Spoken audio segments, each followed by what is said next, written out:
Jadi bagaimana mungkin narasi kekuasaan itu ingin memojokkan buruh dengan wawancara buruh yang nggak paham. Buruh anak SMP itu pasti nggak paham dengan klausul-klausul hukum. Tetapi pemimpin buruh tahu itu. Nah sekarang kekuasaan manipulasi itu. Kami udah survei, kami tanya di lapangan, nggak ada buruh yang pernah baca itu. Kalian tanya nggak sama pemimpin buruhnya yang otaknya luar biasa dibandingkan dengan Menteri Tenaga Kerja? Tiba-tiba Ibu Menteri bilang, tidak ada pembatalan soal AMDAL. Tidak ada pembatalan soal AMDAL. Lu tambahkan kalimatnya, bahkan kami permudah AMDAL itu. Nah ini dungunya luar biasa tuh. AMDAL itu harus dipersulit, bukan dipermudah. Bertobat dalam logika, dia mesti tahu begitu ada penolakan sosial, artinya barang ini barang busuk. Tapi kemudian nanti dibilang, ya silahkan bawa ke Mahkamah Konstitusi. Loh Anda bikin barang busuk, ngapain kita bawa ke Mahkamah Konstitusi kan? Kan mestinya dia malu kalau satu produk hukum dibawa ke Mahkamah Konstitusi itu artinya cacat. Mestinya dia malu gitu. Oke kita bikin legislative review aja deh. Mestinya begitu. Karena dia lawgiver. Orang yang membuat undang-undang itu mesti sempurna, ideal, supaya tidak dibatalkan oleh Mahkamah Konstitusi. Sekarang justru dianjurkan bawa ke Mahkamah Konstitusi yang potensial dibatalkan. Apa nggak dungu tuh?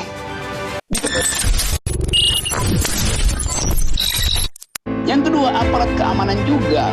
Akhirnya capek juga. Karena harus jadi PR-nya pemerintah. Harus bikin kontra narasi. Loh, tugas polisi itu adalah melindungi mereka yang demo, bukan memberi kontra narasi.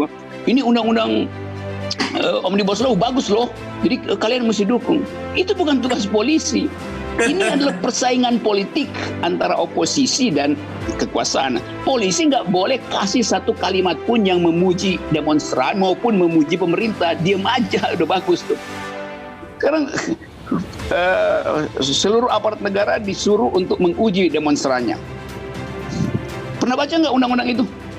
Ya pasti anak STM bilang sih dia nggak pernah baca. Ngapain dia mesti baca tuh? Atau ada buruh, ini buruh ternyata nggak paham tuh.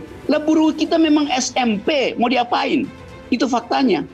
Tetapi buruh ada serikat buruh. Kalau mau debat tanya pada pemimpin buruh, jangan tanya pada buruhnya tuh kan. Harus fair kan. Jadi bagaimana mungkin narasi kekuasaan itu ingin memojokkan buruh dengan wawancara buruh yang nggak paham. Buruh anak SMP itu pasti nggak paham dengan klausul-klausul hukum. Tetapi pemimpin buruh tahu itu. Nah sekarang kekuasaan manipulasi itu. Kami udah survei, kami tanya di lapangan, nggak ada buruh yang pernah baca itu. Kalian tanya nggak sama pemimpin buruhnya yang otaknya luar biasa dibandingkan dengan Menteri Tenaga Kerja? Kan itu yang terjadi. Sekarang saya analisis dulu kedudukan dari undang-undang perburuhan. Di dalam sejarah undang-undang perburuhan dari abad 12 sampai abad 20 hari ini, semua undang-undang perburuhan adalah undang-undang yang harus memihak pekerja. Itu logikanya. Karena itu Menteri Tenaga Kerja dia mesti menolak undang-undang ini demi pekerja tuh.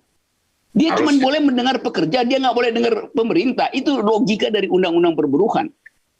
Dia nggak boleh ikut, bahkan dia nggak boleh ikut rapat dengan pemerintah, dengan eksekutif, karena dia Menteri Tenaga Kerja. Itu sosiologi dari undang-undang perburuhan. Lain kalau buruhnya bilang kami menerima itu, maka si Menteri Tenaga Kerja beritahu pada Presiden, udah saya udah ngomong dengan buruh bahwa mereka menerima, oke.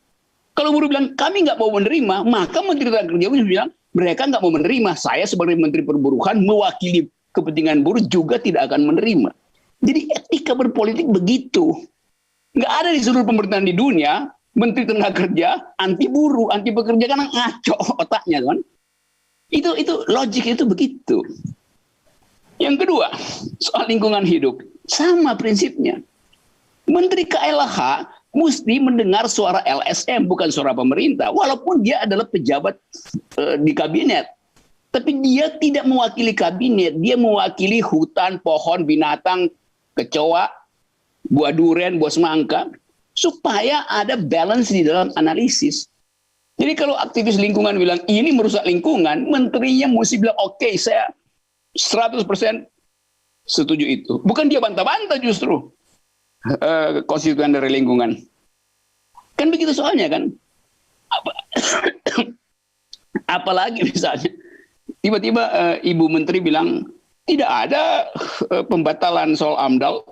Tidak ada pembatalan soal AMDAL. Lu ditambahkan kalimatnya, bahkan kami permudah AMDAL itu. Nah ini dungunya luar biasa tuh. AMDAL itu harus dipersulit, bukan dipermudah. Anda baca seluruh fasilitas legal philosophy, legal reasoning dari hukum lingkungan. AMDAL harus makin lama makin ketat. Bukan makin lama makin dipermudah. Kalau dipermudah akhirnya, ujungnya secara ekstrem, ya udah nggak usah pakai AMDAL kalau mau dipermudah kan. Jadi ini orang-orang dungu yang memang nggak paham filosofi dari legal theories itu. Bahayanya begitu, pemerintah yang dikendalikan oleh kedunguan begini akibatnya, itu bikin susah rakyat. Jadi itu soalnya. Yang ketiga misalnya, seluruh dunia menolak undang-undang ini. Seluruh koran dunia itu mengatakan bahwa Indonesia terjebak di dalam kedunguan demokrasi. Yang ngomong itu siapa tuh? Pers Yerusalem sampai Washington bicara itu. Pers Moskow di utara sampai pers Melbourne di selatan bicara hal yang sama. Jadi seluruh dunia menganggap Indonesia ini tolol.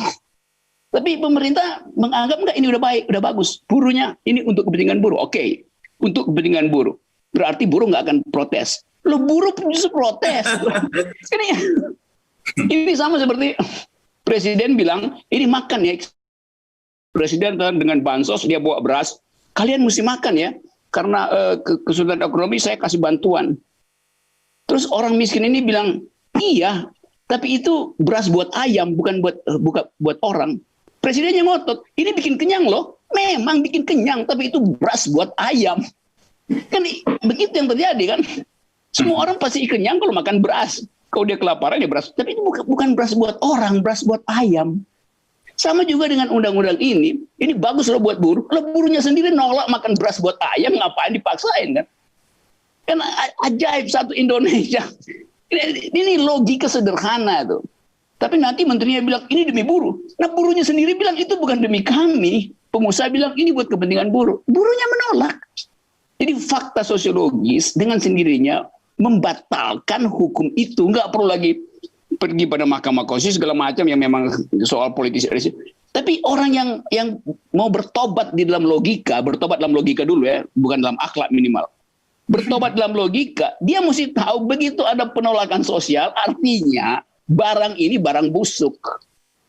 Tapi kemudian nanti dibilang, ya silakan bawa ke Mahkamah Konstitusi. Loh Anda bikin barang busuk, ngapain kita bawa ke Mahkamah Konstitusi kan?